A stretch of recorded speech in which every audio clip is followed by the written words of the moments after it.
കണ്ണൂർ അഴീക്കോട് നിന്നും വെടിമരുന്ന് ശേഖരവും സ്ഫോടക വസ്തുക്കളും പിടിച്ചെടുത്തു. മീൻകുന്ന് സ്വദേശി രാജേഷ് രാമചന്ദ്രന്റെ വീട്ടിൽ നിന്നാണ് സ്ഫോടക വസ്തുക്കളുടെ ശേഖരം പിടികൂടിയത്. വളപട്ടണം പോലീസ് നടത്തിയ പരിശോധനയിലാണ് സ്ഫോടക വസ്തുക്കൾ കണ്ടെടുത്തത്. രാജേഷ് ഒളിവിലെന്നാണ് പോലീസ് പറയുന്നത്. വിവരങ്ങളുമായി ശ്രീജിത്ത് ചേരുകയാണ്. ശ്രീജിത്ത്, ഒരു വീട്ടിൽ നിന്നാണ് ഇത്രയും വലിയ ഒരു സ്ഫോടക വസ്തു ശേഖരം പിടികൂടിയത്. പോലീസിന്റെ അന്വേഷണവും ഏത് തരത്തിലാണ്?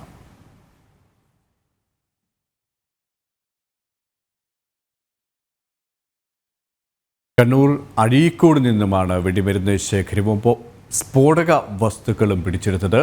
മീൻകുന്ന് സ്വദേശി രാജേഷ് രാമചന്ദ്രന്റെ വീട്ടിൽ നിന്നാണ് വളപട്ടണം പോലീസ് സ്ഫോടക വസ്തുക്കളുടെ ശേഖരം പിടികൂടിയത്. ശ്രീജിത്ത് ചേരുകയാണ്. ശ്രീജിത്ത്, കേൾക്കാമെങ്കിൽ എപ്പോഴായിരുന്നു സംഭവം?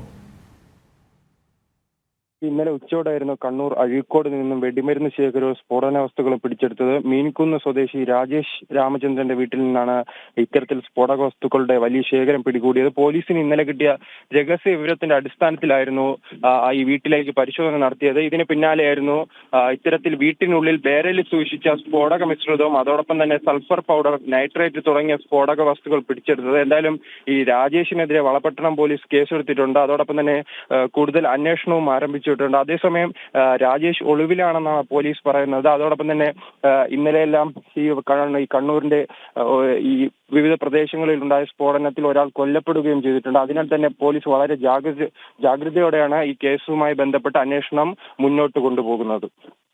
ശ്രീജിത്താണ് വിവരങ്ങൾ നൽകിയത്.